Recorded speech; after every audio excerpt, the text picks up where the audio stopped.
मयरिया न हो देता ममता दुलारी मोरी।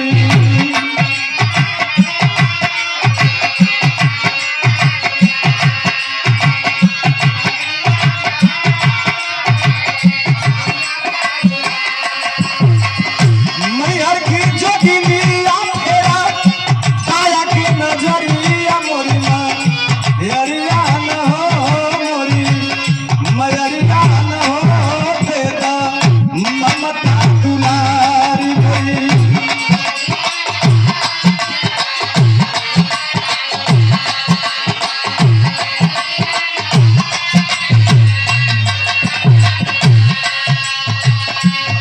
अंतरा के परिला में भगत मतारी से बतौले हो का कहलन।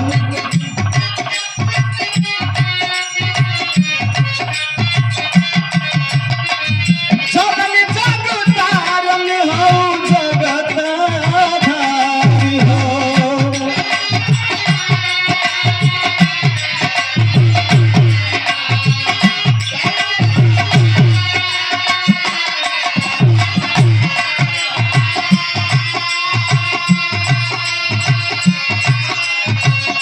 तोहरा गोदिया में मिले ममता दुलारी हो।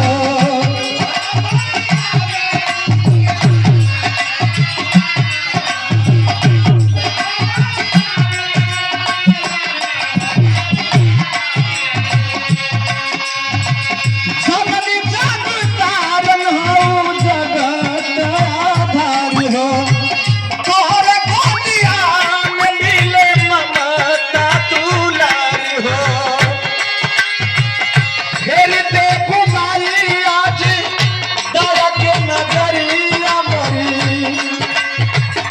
फिर ते घुमाई आज दया के नजरिया मोरी मयरिया न हो मोरी मयरिया न हो तेरा ममता दुलारी मोरी मयरिया न हो तेरा।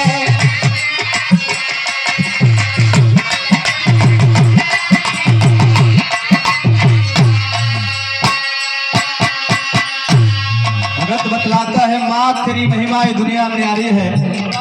तेरी दरबार में जो भी आया लौट के खाली हाथ नहीं गए। इसलिए लोग बताते हैं पुत्र कुपुत्र हो जाता है लेकिन बेटा के प्रति माई के दिल कबू कुमाता ना होला।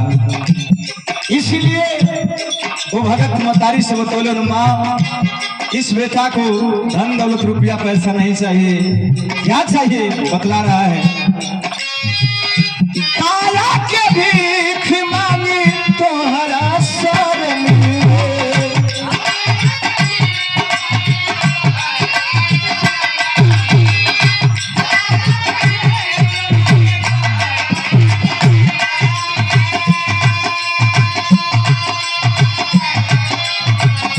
आज मेरे नंद मिले तोहरा भजन में।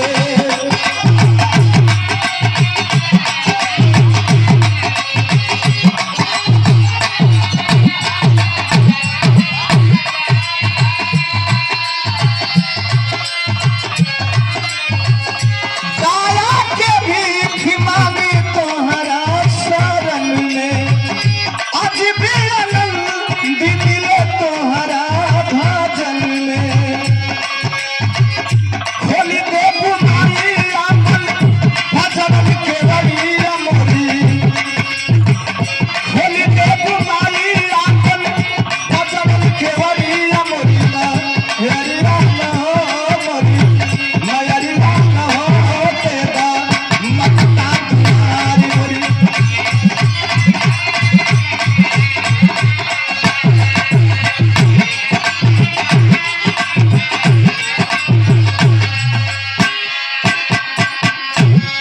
आखिरी लाइन भगत खानदान के प्रति देते हुए माँ से बतला रहा है कैसे। अरे जो जखारे जो तू शिवनाथ स्वर्गवासी।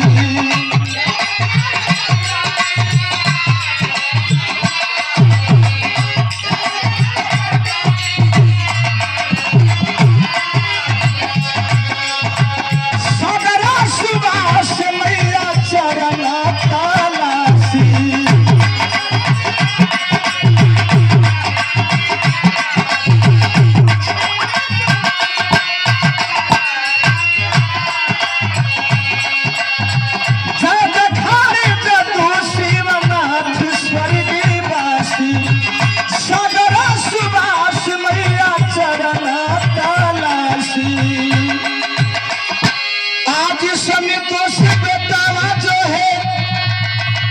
रावरी डहरिया मोरी आई सनी दोष बेटावा जो है रावरी डहरिया मोरी माँ एरिया न हो मोरी मयरिया